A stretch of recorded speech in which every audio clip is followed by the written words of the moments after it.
పిల్లవాడు బాగా పెరిగాడు, యవ్వనంలోకి వచ్చేసాడు. రాజుగారు వృద్ధుడైపోయాడు. అప్పుడు అనుకున్నాడు, ఇంకా నేను ఎంతకాలం పరిపాలన చేస్తాను, ఇన్ని సంవత్సరాల నుంచి పరిపాలన చేస్తున్నాను, మంచి పేరు వచ్చేసింది, గొప్ప యశస్సు ఉంది, మంచి కుమారుడు కూడా బాగా నేర్చుకున్నాడు, విషయాలన్నీ మా తల్లి బాగా బోధించింది, ఏ సంవత్సరంలో ఏం చెప్పాలో చెప్తూ వచ్చిందండి. ఇది తల్లి యొక్క విద్యాబోధ ఎంత గొప్పగా ఉంటుందంటే పిల్లవాడికి ఒక్కటి కూడా రాకుండా ఉండదు, అన్నీ వస్తాయి తల్లి. కాకపోతే చెప్పే తిరిగే చెప్పాలి. అతి గారవం పనికిరాదు, అతి కఠినత్వం పనికిరాదు.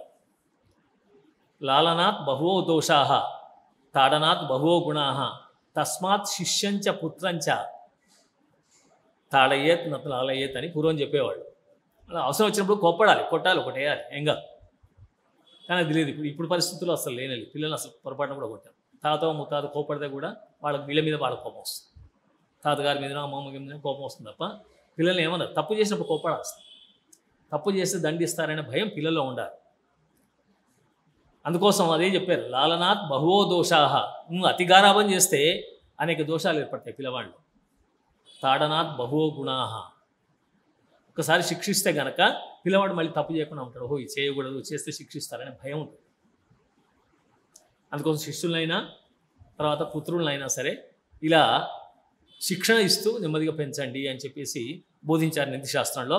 సరే, నీతిశాస్త్రం ఎట్లా ఉన్నా కూడా ఇక్కడ పిల్లవాడిని చక్కగా తల్లి తీర్చిదిద్దింది. తండ్రి పరిపాలన కూడా చూస్తున్నాడు. పిల్లవాడు బాగా ఎదిగాడు, పెద్దవాడయ్యాడు. వీళ్ళు వృద్ధులైన తర్వాత ఋతధ్వజుడు అనుకున్నాడు, ఇంకా నేను పరిపాలన నుంచి విరమించుకొని వానప్రస్థాశ్రమానికి వెళ్ళడం మంచిది. ఆ బోధలన్నీ నేను విన్నాడు, పిల్లలకు చేస్తున్న బోధలన్నీ విన్నాడు. ఈయనకు అంతో ఇంత ఆత్మజ్ఞానం కూడా అంటింది, ఆశ్రమ ధర్మాలన్నీ తెలిసిపోయినాయి. అందువల్ల ఈ వయసులో నేను ఇంకా పరిపాలన చేస్తూ కూర్చోవడం సరికాదు. ప్రాణం పోయిన దాకా కూర్చుంటారు, సీట్ వదలరు చాలామంది. 80 ఏళ్ళు వచ్చినా 90 ఏళ్ళు వచ్చినా కూడా వదలరు, అలా పట్టుకొని కూర్చుంటారు. అది కాదు, మనం చేయాల్సిన వయసులో చేసేసాం, అయిపోయింది. ఇప్పుడు పిల్లలకు అప్పచెప్పాలి బాధ్యత. ఇంట్లోనైనా అంతే అండి, మన బాధ్యత మనం నెరవేర్చాం పెద్దవాళ్ళం. ఇంకా మనమే బొడ్లో తాళ్ళు చేతులు పెట్టుకొని నేనే చేస్తాను పెత్తనం అని చెప్పేసి అనకూడదు. అమ్మమ్మ కానీ నానమ్మ కానీ అనకూడదు. పిల్లలు పెద్దగా పెడతారు, వాళ్ళకి అప్పచెప్పేస్తే మనకి ఏ చీకు చింత ఉండదు, ప్రశాంతంగా ఉండాలి. వాళ్ళు అడిగితే సలహా ఇవ్వడం, లేకపోతే లేదు. ఇలాంటి పరిస్థితి ఉంటే ఇంకా మనకు విచారం ఉండదు. ముందు పిల్లలు వాళ్ళు చూసుకుంటారు, కష్టాలు బాధలు వాళ్ళు పడతారు. సరే, ఏదేమైనా కూడా ఇక్కడ ఆ తండ్రి నిర్ణయించుకొని ఇద్దరు తల్లిదండ్రులు ఇద్దరు కూడా పిల్లవాడికి పట్టాభిషేకం చేయాలని చెప్పి ముహూర్తం నిర్ణయించారు. ఇంకా రాజు కావాలంటే పట్టాభిషేకం చేయాలి కదా. ఆ నదిలో నుంచి నీళ్లు తీసుకొస్తారు, ఆ పట్టాభిషేక వ్యవహారం మంత్రాలు గింత్రాలు అవన్నీ చదువుతారు, చేసేస్తారు. అలా అందరినీ పిలిచారు, సామంతరాజులను వాళ్ళు వీళ్ళం. అలర్కోడికి పట్టాభిషేకం చేశారండి. ధ్రువంతే రాజా ధ్రువం దేవో బృహస్పతి అని మొదలుపెట్టి మంత్రాలు ఉంటాయి. ఆ మంత్రాలను చదివి చక్కగా ఆయన పట్టాభిషేకం చేసేసి చాలా సంతోషపడి ఇక మనం వానప్రస్థానికి వెళ్దామని నిర్ణయించుకున్నారు. మదాలస ఋతధ్వజుడు భార్యాభర్తలు ఇద్దరు కూడా వానప్రస్థానం వెళ్దాం అనుకున్నారు. వెళ్లే ముందు చివరి బోధ చేసింది మదాలస. ఒక మాట చెప్పింది, బోధ కాదు ఇది, ఒక మాట చెప్పింది. నాయన కుమార, నీకు ఒక ఉంగరం ఇస్తాను. ఈ ఉంగరాన్ని తెరిస్తే లోపల ఒక చిన్న చీటీ ఉంటుంది. ఆ చీటీలో సన్న అక్షరాలతో రాయబడి ఉంటుంది ఒక శాసనం. నువ్వు బంధువుల వల్ల కానీ లేదా ఇతర స్నేహితుల వల్ల కానీ శత్రువుల వల్ల కానీ లేదా నీకు ప్రియమైన వారు చనిపోవడం వల్ల కానీ ఎప్పుడైనా బాధ కలిగితే, విచారం కలిగితే, సంతప్తుడవైతే, తట్టుకోలేని పరిస్థితి ఏర్పడితే, బాగా వ్యాకులత్వం ఏర్పడితే అప్పుడు ఈ ఉంగరాన్ని తెరిచి చూడాయన, అంతవరకు మాత్రం తెరవద్దు, ఈ ఉంగరాన్ని చేతి పెట్టి ఉంచుకో అని చెప్పేసి ఉంగరాన్ని ప్రసాదించి చెప్పింది ఆవిడ. ఈ చివరి మాటలు ఆ వ్యాకులత్వం కలిగినప్పుడు, బాధ కలిగినప్పుడు, జీవితంలో ఇంకా తట్టుకోలేము అనే పరిస్థితి వచ్చినప్పుడు, అలా తట్టుకోలేక చాలామంది ఆత్మహత్య చేసుకుంటారండి. అలా ఆత్మహత్య పరిష్కారం కాదు, జీవితానికి ఎదుర్కోవాలి, సమస్యలు ఎదుర్కోవాలి, చక్కగా నిలబడగలగాలి, ఉండాలి. అందుకోసం తల్లి ఏం చేసిందంటే ఉంగరాన్ని ఇచ్చేసి దీంట్లో ఒక చిన్న చీటి రాసి పెట్టాను. ఆయన ఎంత జ్ఞానం మదాలస, దైవాంశ సంభూతురాలు కాబట్టి ఆమెకు సహజంగానే ఉంది. కాబట్టి ఈ జ్ఞానం అది అంతా చెప్పేసి మేము మాత్రం వెళ్ళొస్తాను ఆయన అని చెప్పేసి పిల్లవానికి ఆశీర్వచనం ఇచ్చి, ఈ విషయాన్ని మాత్రం అప్పుడే చదువుకో, నీకు ఎప్పుడు ఇబ్బంది ఉంటే అప్పుడే మాత్రం ఇప్పుడు మాత్రం తీయొద్దని చెప్పేసి ఆశీర్వచనం చేసేసి నువ్వు హాయిగా సుఖంగా రాజ్యపాలన చేయను ఆయన అని చెప్పేసి ఇద్దరు దంపతులు కూడా తపస్సు చేసుకుంటామని చెప్పేసి అడవికి వెళ్ళిపోయారు. ఇలా మదాలస చరిత్ర వాళ్ళు అడుగుతూ వెళుతంతో అయిపోయింది. ఇక అలర్కుడు అన్నీ విన్నాడు. పాపం మనిషి ఎలా జీవించాలి, సాధారణ పరిపాలన ఎట్లుండాలి, ఆశ్రమ ధర్మాలు ఎట్లుండాలి, రాజు ఎలా పరిపాలిస్తే ప్రజలు సంతోషిస్తారు, ఇవన్నీ వినడం చేత అతనికి అన్నీ మనసులో బాగా పట్టినాయి తల్లి చెప్పడంతో. అందువల్ల పాలకుడు అయ్యాడు. కాబట్టి త్వరలోనే మంత్రులను వాళ్ళని వీళ్ళంతా సీనియర్ మంత్రులు ఉంటారు, తండ్రి దగ్గర పనిచేసిన వాళ్ళు ఉంటారు. ఇప్పుడు వాళ్ళని నేను గౌరవిస్తూనే వాళ్ళు ఎలాంటి వాళ్ళు తెలుసుకోవాలి. ఇది చాలా నిజంగా కష్టమైన పని, కత్తి మీద సాము లాంటిది. వాళ్ళకి వ్యతిరేకంగా ఉన్నట్టు కనిపిస్తే వాళ్ళు ఎక్కడో పూలలు పెడతారు. ఇది ఎట్లా ఉంటుందంటే చుట్టూన్న వాళ్ళే మనకు ఆప్తుల్లాగా ఉంటారు, కానీ వాళ్ళే ఎప్పుడు ఏం చేస్తారో చేయడు. అతి పరిచయాద్ అవజ్ఞ అంటారు. అందుకోసం బాగా దగ్గరగా ఉండే వాళ్ళని పరిశీలిస్తూ ఆయన రాజ్యపాలన ప్రారంభించాడు. ధర్మం బాగా నేర్చుకున్నాడు కాబట్టి ధర్మబద్ధంగా అర్థ సంపాదన ఎలా సంపాదించాలో ఏం చేయాలని చెప్పింది కదా తల్లి. అర్థ సంపాదన అంటే ఏంటంటే పని దోచుకోవద్దు, ప్రజల మీద ఇష్టం వచ్చినట్టుగా పన్నులు వేయకూడదు. ఆ పన్నులు కూడా ఎలా అంటే నెమ్మదిగా తీసుకోవాలి, వాళ్ళు మా కోసమే స్వీకరిస్తున్నారు అని భావన కలిగి పన్ను కట్టగలగాలి. అంతేగాని వాటిని తీసుకెళ్ళి వృధా ఖర్చు చేసేసి మాకు పర్సెంటేజ్ వస్తుందని చెప్పేసి దానికోసం అనవసరమైన ఖర్చు చేయకూడదు. ఈ రాజు యొక్క ధర్మాల్లో మొట్టమొదటిది అర్థసేకరణ. అది కూడా ధర్మబద్ధంగా చేశాడు, ఆయన చేస్తున్నాడు. అలాగే పెళ్లి చేసుకున్నాడు. కామ పరిపాలన తల్లిదండ్రులే చేశారు, చేసి పట్టాభిషేకం చేసి వెళ్ళిపోయారు. కాబట్టి ధర్మబద్ధంగా కామాన్ని పరిపాలిస్తున్నాడు. తల్లి చెప్పిన మాటలు గుర్తుంచుకున్నాడు. పొరపాటున కూడా పరస్త్రీల వైపు చూడకు నాయనా అని చెప్పారు. ఇలా ఉన్నవాటిని అనుభవిస్తూ నెమ్మదిగా చక్కగా పరిపాలన చేస్తున్న వాడికి కొంతకాలం అయిన తర్వాత నెమ్మదిగా మనసులో మార్పులు చేస్తాయి. సుఖభోగాలు పెరిగిపోయినాయి, భోగాల మీద కాంక్ష పెరిగింది. పెరగడం చేత అతడు తల్లి బోధంతా పక్కన పెట్టేసి తాను భోగాల మీదనే దృష్టి పెట్టేశాడు. ఈ శరీరం ఎలాంటిదంటే దీని సుఖం కలిగించకపోతే ఇంకా సుఖం కావాలంట. శరీర తత్వం అట్లా ఉంటుంది. మనసు ఎలాంటిదంటే మనకు ఎప్పుడు సంతోషం కాదు, ఎదుటివాడు పొగుడుతుంటే మనకు ఆనందం.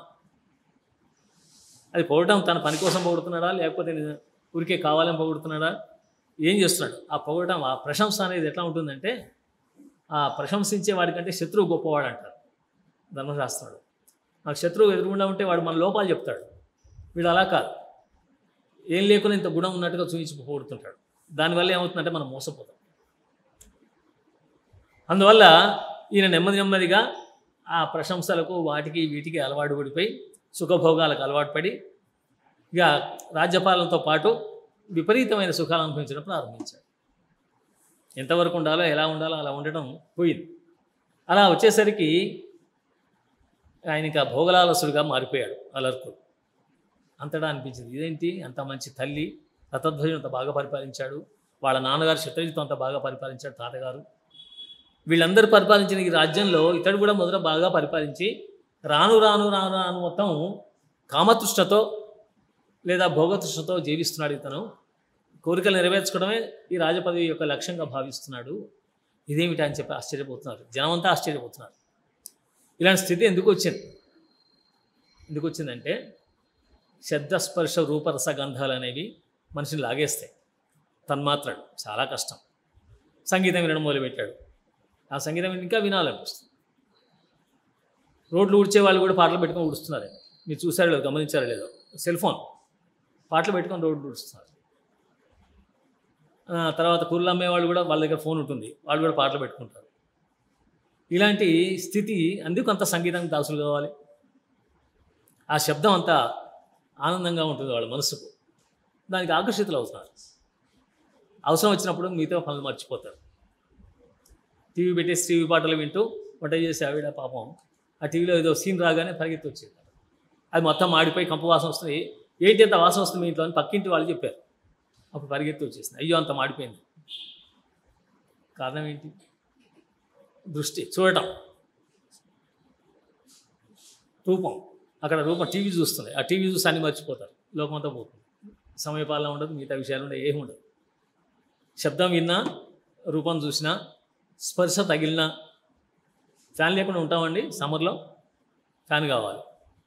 ఫ్యాన్ కూడా సరిపోదు, కూలర్లు పెట్టుకుంటారు, కూలర్ కూడా సరిపోవు, ఏసీలు పెట్టుకుంటారు.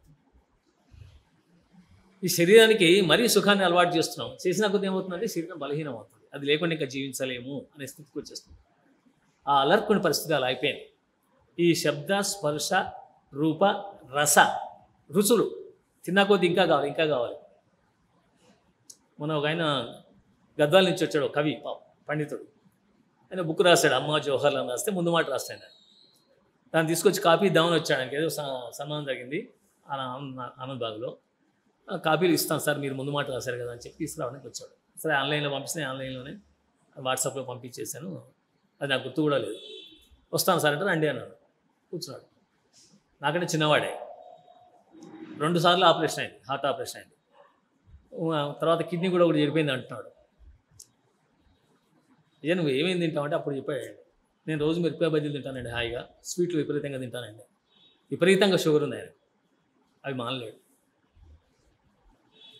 నేను అన్నాను, వీటిని నియంత్రించుకుంటే నువ్వు హాయిగా చక్కగా జీవించేవాడు కదా, ఎందుకంత తాపత్రయపెట్టి తిండిని అలా చేస్తున్నావు? నూనెలో ఉడికిన పదార్థాలు తిన్నా కొద్దీ ఈ బ్లాక్స్ ఎక్కువ అవుతాయి.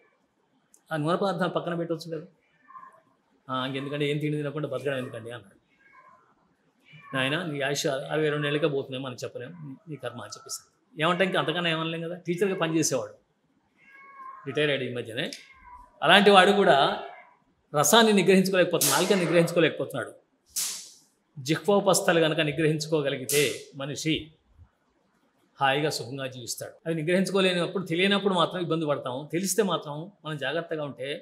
అందుకే షడ్భాగంతో మనుష్యాణం సప్తమం దైవచింతనం. 6 పాళ్ళు మన చేతిలో ఉంటుందండి ఏదైనా. ఆ 6 పాళ్ళు కనుక మనం ప్రయత్నం చేయకపోతే మనం దెబ్బతింటాం. దైవచింతనం అట్లాగా ఉంటుంది, అది ఉండాల్సిందే, తప్పదు. మనం చేయలేని కొన్ని ఉంటాయి, అది భగవంతుడే చూస్తాడు. కాబట్టి ఈ భోగలాలసత్వం అనేది శరీరానికి అలవాటు కావడానికి ఈ తన్మాత్రలే కారణం. ఎందుకంటే పంచభూతాలతో నిర్మించబడిందిగా శరీరం. శరీరానికి స్పర్శ కావాలి, కళ్ళకు మంచి రూపం కావాలి, చెవులకు మంచి శబ్దం కావాలి, ముక్కుకు మంచి వాసన కావాలి, నాలుకకు మంచి రుచి కావాలి. ఇవాళ ఏం కూర ఏం బాగాలేదు అని చెప్పేసి అనేస్తాం. ఇంత కష్టపడి ఉండింది రోజు బాగుంటుంది కదా, ఒక్కరోజు బాగాలేకపోతే ఏమిటి అనేసరికి మనసు నొచ్చుకుంటాం.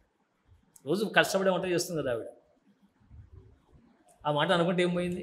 నెగిటివ్ మాటలు అనకుండా ఉంటే వాళ్ళు సంతోషంగా ఉంటారు. ఏం చెప్పకపోతే అడుగుతారు ఇంకా వాళ్ళు, ఏమండి ఇవాళ కూర నచ్చలేదని వాళ్ళే అంటారు. ఏం మాట్లాడలేదు, బాగుందంటే సంతోషిస్తారు. అంతే కదా, ఎవరికైనా సరే ప్రోత్సాహం.